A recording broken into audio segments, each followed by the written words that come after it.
Bonjour à tous, ici Amaury Schefter, le conseiller d'orientation du lycée. Je vais vous présenter dans cette vidéo un diaporama qui s'intitule « Après la seconde, choisir sa voie d'orientation ». On verra dans ce diaporama plusieurs choses. Tout d'abord, on évoquera les différentes options qui sont offertes aux élèves, les différentes voies d'orientation à partir de l'année prochaine pour la suite de leur scolarité en classe de première et de terminale, ce qui aura une influence directe sur leur choix futur dans l'enseignement supérieur. Pour ce faire, on évoquera les modalités d'entrée à l'université au Chili, et notamment la réforme de l'épreuve d'accès à l'université de la PCU qui entrera en vigueur en 2022, donc pour cette génération d'élèves. On verra en détail les voies d'orientation, avec les horaires, avec les spécialités à choisir, que ce soit pour la voie simple d'enseignement chilien, pour la voie double d'enseignement français et chilien, ou pour la voie simple bac d'enseignement uniquement français. On évoquera brièvement les modalités d'accès à l'enseignement supérieur en France et on verra quelques statistiques. N'hésitez pas non plus à me solliciter par mail ou par pronote si vous en avez besoin. Je peux aussi faire des entretiens avec les parents et avec les élèves par visioconférence s'ils en ont la nécessité. Ce que les élèves doivent choisir cette année. Les élèves doivent d'abord choisir une voie d'orientation. Les élèves sont en voie double depuis le début de la scolarité dans notre lycée, c'est-à-dire qu'ils suivent un enseignement français, mais aussi un complément d'enseignement du programme chilien, et ce jusqu'à la fin de la classe de seconde pour tous les élèves. En fin de seconde, les élèves et leurs familles sont amenés à se positionner sur la poursuite de leur scolarité. Ils peuvent continuer à suivre une voie double, c'est-à-dire qui les amènera à préparer le bac français, mais aussi la nouvelle Prueba de Accesión a la Educación Superior qui sera amenée à remplacer la PCU en 2022. Ils peuvent, s'ils le souhaitent, poursuivre uniquement un programme d'enseignement chilien ou alors uniquement un programme d'enseignement français qui les amènera au bac. Dans chacune de ces voies d'orientation, les élèves devront choisir des enseignements de spécialité qui seront importants par leur volume horaire, mais aussi qui les amèneront à réfléchir et à préparer leur choix d'orientation pour l'université. Dans le cas de la voie double et de la voie simple bac, les élèves choisiront 3 enseignements de spécialité du bac. Dans le cas de la voie simple du programme chilien, les enseignants choisiront aussi 3 enseignements de spécialité, mais qui sont du programme chilien. Alors, où étudier après? Les élèves de voie double vont étudier après au Chili, en France ou à l'étranger, comme ils le souhaitent. Ils ont les portes du monde qui s'offrent à eux. En voie simple bac, les élèves vont tous étudier en France ou à l'étranger. Ils ne peuvent pas étudier au Chili puisqu'ils n'obtiennent pas le diplôme de fin d'études secondaires qui est au Chili la Licencia de Enseñanza Media. S'ils veulent rester au Chili pour étudier, ils devront passer des examens libres. Et en voie simple du programme chilien, les élèves sont à la quasi-totalité à étudier, bien sûr, au Chili. Alors, on va prendre un petit temps pour définir les modalités d'accès aux universités chiliennes. Le Mineduc, en mars, a annoncé que la PCU serait totalement rénovée et remplacée en 2022 par une nouvelle prueba qui s'appelle actuellement la Prueba de Acceso a la Educación Superior. On peut la nommer PAES ici. Ce nom va peut-être changer d'ici là. Qu'est-ce que cette nouvelle prueba? En tout cas, qu'est-ce que l'on sait pour le moment? On sait qu'il y aura 2 épreuves de compétences qui seront obligatoires, de compétences de lecture, de lenguaje et des compétences de mathématiques.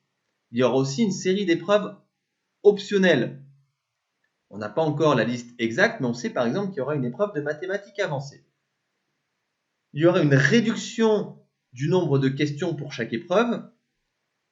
Et ce qui va être important pour l'admission aux universités, qu'il y aura un développement des admissions spéciales à l'université. C'est-à-dire que chaque université pourra définir une proportion plus grande d'élèves qui seront recrutés directement en fonction d'autres caractéristiques que celles de la prueba, c'est-à-dire en fonction de leurs résultats au lycée ou alors de leur profil spécifique d'artistes, de sportifs ou d'entrepreneurs par exemple.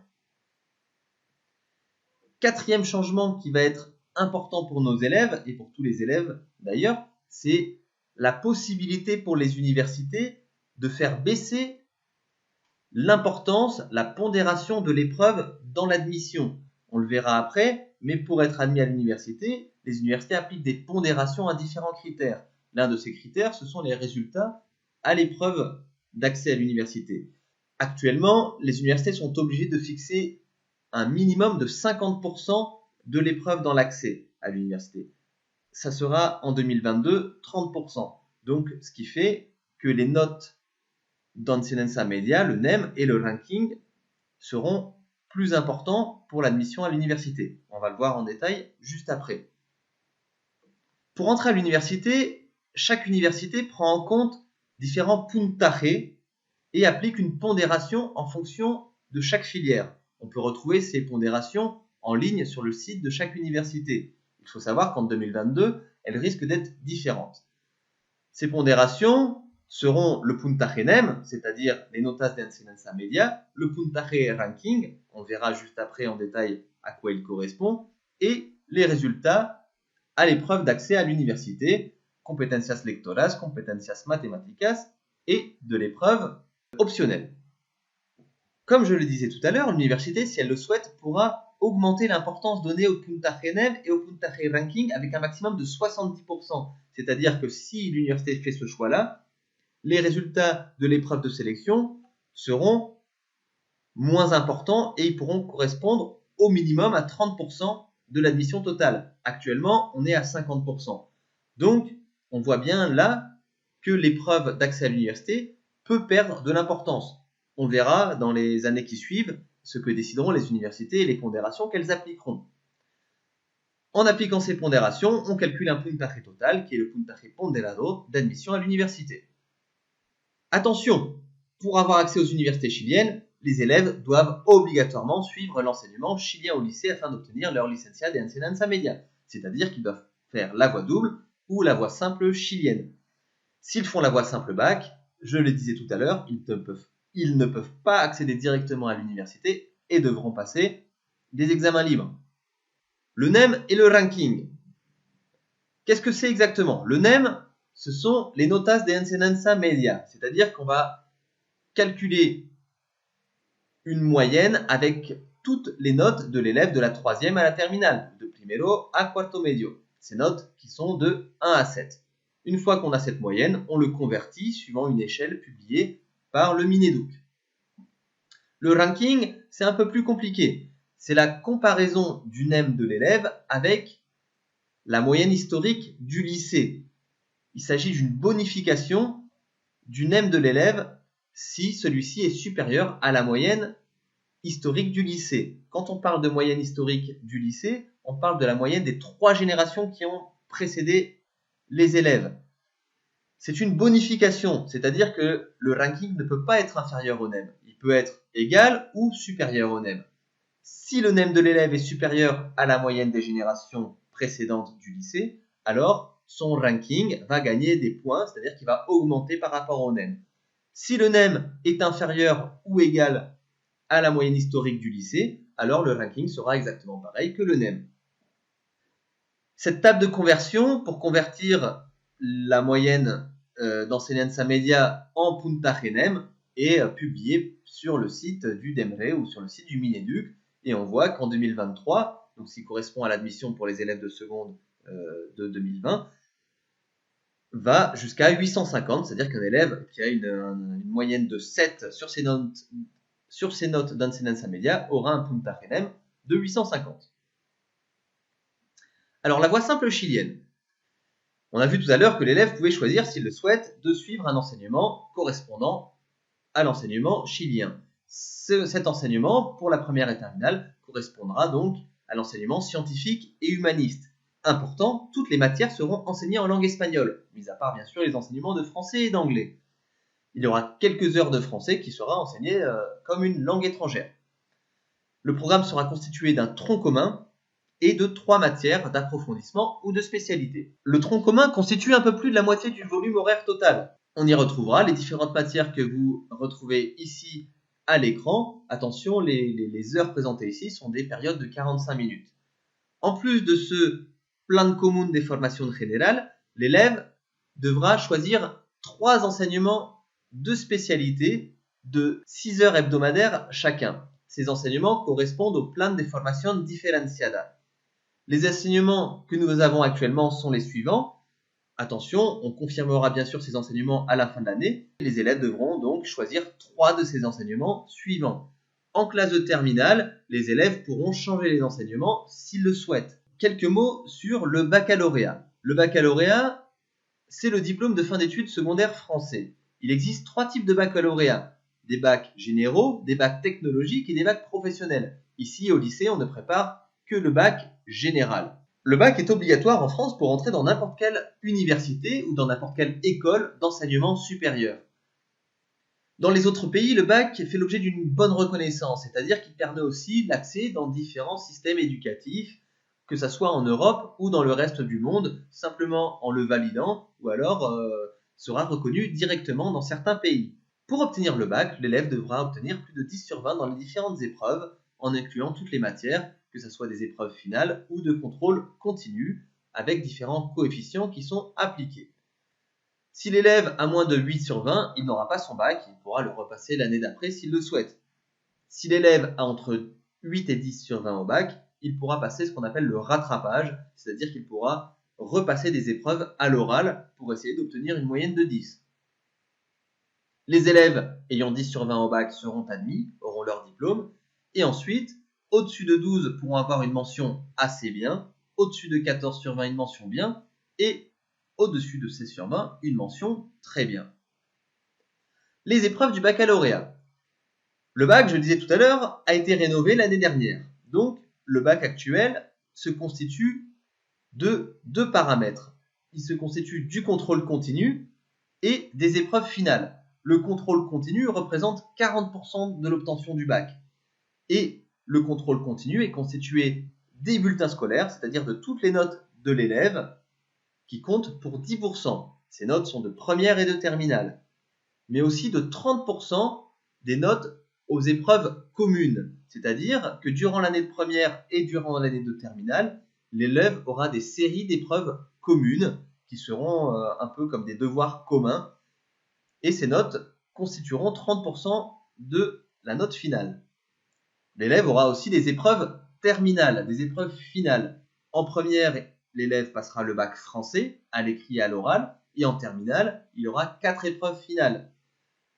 Les 2 enseignements de spécialité qu'il a suivis en terminale, mais aussi l'enseignement de philosophie et un grand oral final qui portera sur les 2 enseignements de spécialité de terminale. C'est intéressant pour les élèves de réfléchir s'ils souhaitent aller étudier en France. L'enseignement supérieur français est très complet et très diversifié, c'est-à-dire qu'on va retrouver des universités, mais on va retrouver aussi des formations courtes de type IUT. On va retrouver des formations en classe préparatoire aux grandes écoles qui permettent l'accès à ces grandes écoles, que ce soit de commerce, d'ingénieurs ou autres. On trouvera aussi des grandes écoles post-bac, des instituts d'études politiques, des écoles d'architecture, des écoles d'art, des écoles des beaux-arts, des écoles paramédicales, etc. Comme vous pouvez le voir, c'est assez complexe. On aura peut-être l'occasion d'en rediscuter sur une autre vidéo. Mais ça montre que pour chaque profil d'élève, on peut trouver une formation qui lui correspond. Deuxième chose, il faut savoir qu'en France, lorsqu'on obtient son bac, peu importe le résultat, on peut avoir une place à l'université qui peut être d'office dans certaines filières, c'est-à-dire qu'il n'y aura pas de sélection. Attention, dans beaucoup de formations, oui, il y a une sélection, notamment sur certaines filières sélectives à l'université, les classes préparatoires et les grandes écoles. Un troisième point intéressant dans l'enseignement supérieur français, ça sera le coût des études, qui est à l'université très avantageux pour les élèves.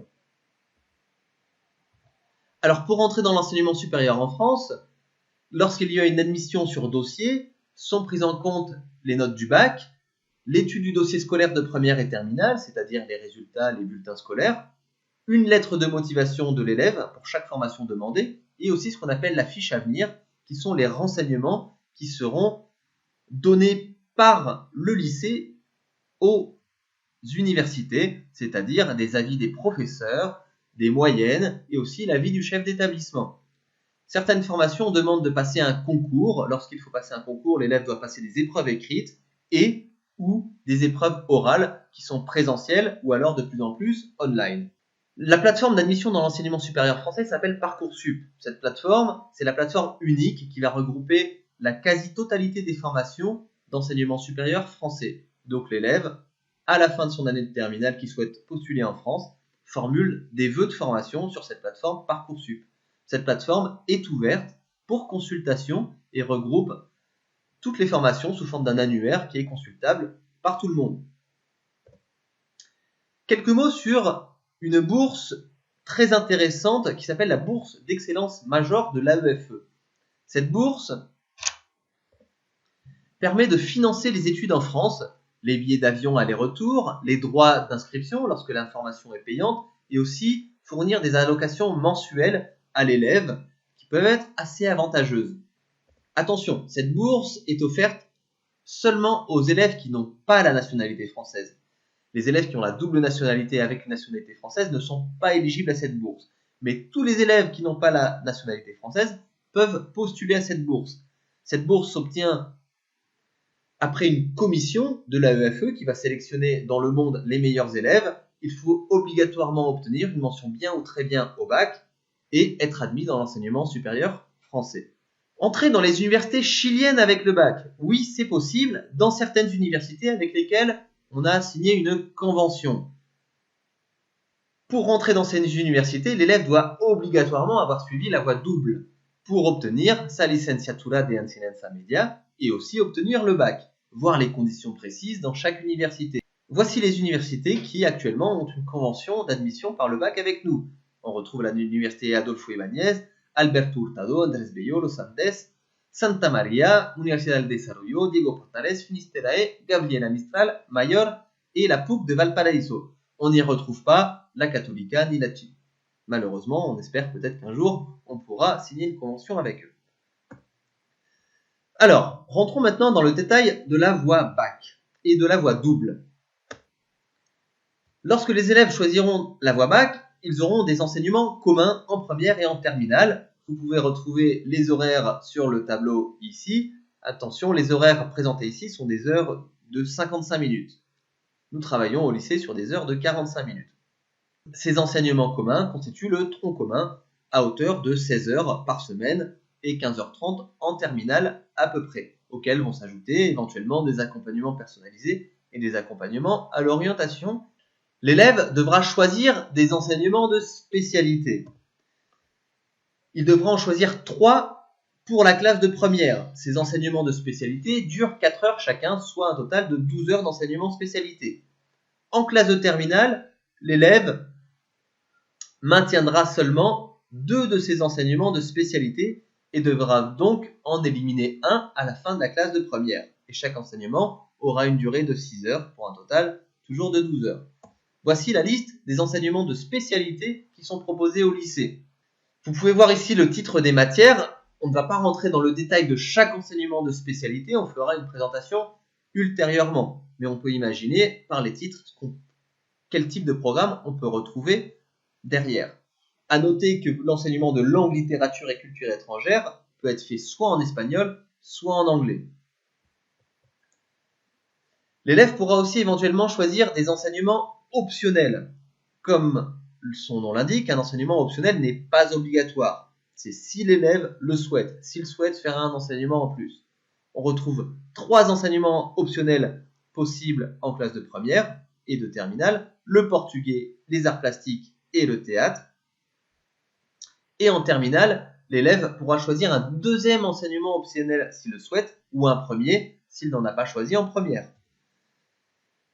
Il pourra choisir droit et grands enjeux du monde contemporain. On confirmera plus tard l'ouverture de cet enseignement. Un enseignement de mathématiques expertes, dans le cas où l'élève a choisi l'enseignement de maths en première et qu'il souhaite le poursuivre en classe de terminale et qu'il souhaite approfondir l'enseignement de mathématiques pour son projet d'orientation par exemple, il pourra faire des 3 heures de maths en plus avec les maths expertes. Un autre enseignement de mathématiques optionnel est l'enseignement de maths complémentaire. Dans ce cas, ce sera pour les élèves qui ont choisi l'enseignement des mathématiques en classe de première et qui souhaitent abandonner la spécialité mathématiques en terminale, mais qui souhaitent tout de même conserver un minimum d'enseignement de mathématiques. Ça peut être intéressant pour certains élèves qui ont besoin des mathématiques dans leur projet d'orientation sans que ça soit une matière trop importante. Les enseignements optionnels sont à choisir en fonction du projet d'études. C'est important de voir que ce sont des heures en plus et le premier critère est de voir est-ce que ça va me servir pour mon projet d'études. Le deuxième critère tout aussi important est le critère de l'intérêt. Je fais un enseignement optionnel parce que j'ai un intérêt pour cet enseignement, parce que j'aime étudier cette matière. Il est aussi important de savoir que les enseignements optionnels n'apportent pas de points en plus au bac. Les enseignements seront évalués comme n'importe quelle autre matière en contrôle continu. Donc si l'élève a une mauvaise note ou un mauvais résultat, ça peut avoir un impact négatif sur son bac final. Au contraire, s'il a un bon résultat, cet impact sera bien sûr positif. Voici le volume horaire de la voie bac. Donc l'élève en première a 16 heures d'enseignement commun et 12 heures d'enseignement de spécialité et éventuellement des options. En terminale, c'est à peu près la même chose. En période de 45 minutes, comme ici au lycée, ça fait environ 37 périodes par semaine. Les coefficients. On voyait tout à l'heure que pour l'obtention du bac, il y a différents coefficients qui sont appliqués à l'ensemble des matières. On peut voir que les épreuves terminales comptent pour 60% du bac et on peut voir que ce sont les enseignements de spécialité qui ont les coefficients les plus élevés avec un coefficient 16 pour chaque enseignement de spécialité. Donc on voit que ce choix est extrêmement important dans l'obtention du bac. On peut aussi y ajouter le grand oral qui porte sur ces deux enseignements de spécialité. Donc si on considère ces trois examens, on aura un coefficient de 42 qui porte sur les enseignements de spécialité. On voit ici les épreuves du tronc commun qui seront évaluées en contrôle continu. Si les élèves choisissent la voie double, ils auront tout le programme que l'on a vu précédemment, mais on ajoutera aussi quelques matières du programme chilien, dont l'Historia Nacional, Lenguaje, Filosofia, etc. Une dizaine de périodes par semaine. On précisera exactement les matières et leur volume horaire en fin d'année. Quelques mots maintenant sur les pondérations. Nos élèves, dans notre lycée, ont un bulletin et ont des notes qui vont de 0 à 20, suivant le modèle français. On sait tous qu'au Chili, les notes vont de 1 à 7. Lorsque les notes sont transcrites pour le Mineduc, elles sont donc converties en notes de 1 à 7. Les pondérations, ce sont des points que l'on ajoute à cette transcription et qui permettent donc d'augmenter le NEM et le ranking. Ces points en plus sont uniquement pour les élèves suivant la voie double. Donc c'est plutôt intéressant pour augmenter son NEM et son ranking et donc pour améliorer ses chances de rentrer dans l'université et la filière de son choix. Pour plus de renseignements, consultez le barème de pondération qui est publié sur la page web de l'établissement. L'heure du choix. Les élèves donc devront choisir cette année, tout d'abord s'ils veulent suivre une voie double, une voie simple bac ou une voie simple du système chilien. Dans tous les cas, ils devront choisir aussi des enseignements de spécialité. Avant le conseil de classe du deuxième semestre, au travers de la fiche de dialogue, on demandera aux élèves et familles de se positionner pour des vœux qui seront provisoires. Donc la réflexion continuera jusqu'au conseil de classe du deuxième semestre et les élèves et leurs familles émettront des vœux définitifs auxquels le conseil de classe donnera un avis. Afin de bien choisir, il est important d'avoir une réflexion sur soi, mais aussi de s'informer sur les différents enseignements et les différents programmes. Il faudra aussi prendre en compte ce qu'on appelle les déterminants de l'orientation, c'est-à-dire les critères qui sont importants lorsqu'il s'agit de choisir en matière d'orientation. On pourra donc prendre en compte tout d'abord le projet d'études supérieures. Certains élèves ont un projet d'études supérieures qui commence à se construire, mais c'est encore rare en seconde. Ils ont souvent une vague idée. L'idée, ça va être de commencer à s'informer de plus en plus sur le monde universitaire et sur les études supérieures. En France, certaines formations vont exiger des élèves qu'ils aient suivi des enseignements de spécialité donnés. On pense par exemple aux classes préparatoires aux grandes écoles scientifiques, qui vont forcément demander d'avoir suivi un enseignement de maths et de physique. On pense par exemple aux études de commerce qui peuvent exiger un enseignement de mathématiques. C'est le cas pour certaines filières, mais ce n'est pas le cas pour d'autres. Il faudra aussi voir pour la France les attendus des formations. Chaque formation publie ce qu'elle attend des élèves pour les admettre dans leur formation. Parfois, la formation demande que l'élève ait suivi un enseignement scientifique ou un enseignement de langue, etc. Certaines formations ne demandent aucun prérequis en matière de spécialité. Les élèves étudiant au Chili ou à l'étranger pourront aussi se baser sur le programme des filières des études supérieures. Il peut être intéressant de commencer à étudier plus en profondeur une matière que l'on suivra plus tard dans ses études supérieures. Comme vous l'aurez compris, il est important de commencer à se renseigner, à naviguer sur les sites web des universités, mais aussi sur les sites web spécialisés en orientation. Il est aussi important de prendre en compte ses résultats scolaires. Il est bien sûr plus facile d'étudier des matières dans lesquelles on est plutôt bon. Et au contraire, il va être difficile pour les élèves de choisir des enseignements de spécialité dans lesquels ils ont beaucoup de difficultés. Ça peut permettre d'avoir des meilleurs résultats au bac, ça peut permettre aussi d'avoir une meilleure mention ou aussi d'avoir un meilleur dossier scolaire pour être admis dans l'enseignement supérieur. Il faut prendre en compte aussi l'intérêt pour les matières étudiées au lycée. Les élèves ont un programme cette année en seconde et certaines matières correspondent à certains enseignements de spécialité de première.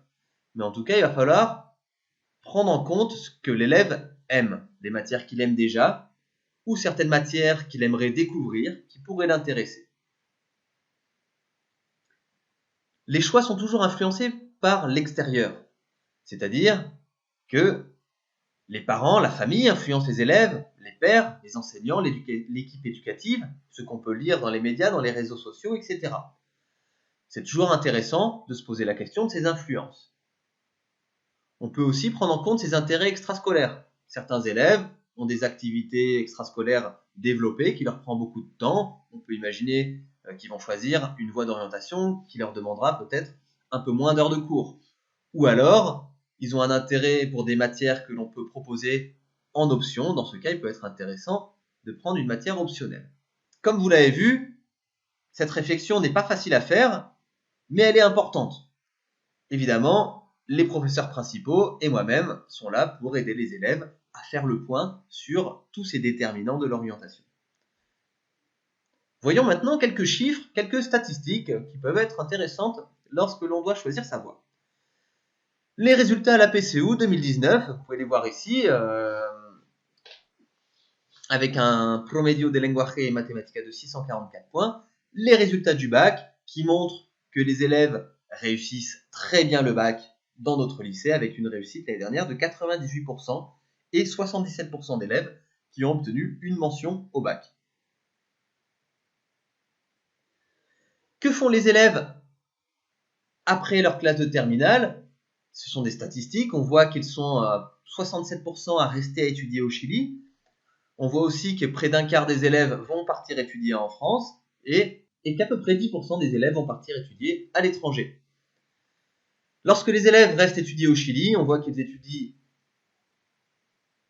davantage à l'université catholique, à peu près 30%, l'université du Chili et aussi dans d'autres universités. Certains élèves choisissent de repasser la PCU pour entrer dans une filière de leur choix ou une université de leur choix. Les élèves qui partent en France vont s'inscrire majoritairement dans les universités, dans les licences universitaires, mais aussi dans les autres formations. Voilà, cette présentation est maintenant terminée. J'espère que ça a été clair. Évidemment, il y a beaucoup d'informations. C'est pas forcément facile de tout saisir. Et dans l'orientation, il est toujours intéressant de pouvoir le traiter de manière individuelle si on a besoin, par un entretien. Si vous avez des questions par mail, par Pronote, moi-même ainsi que toute l'équipe reste disponible pour répondre à vos questions et pour accompagner les élèves au mieux dans leur choix d'orientation. À très bientôt.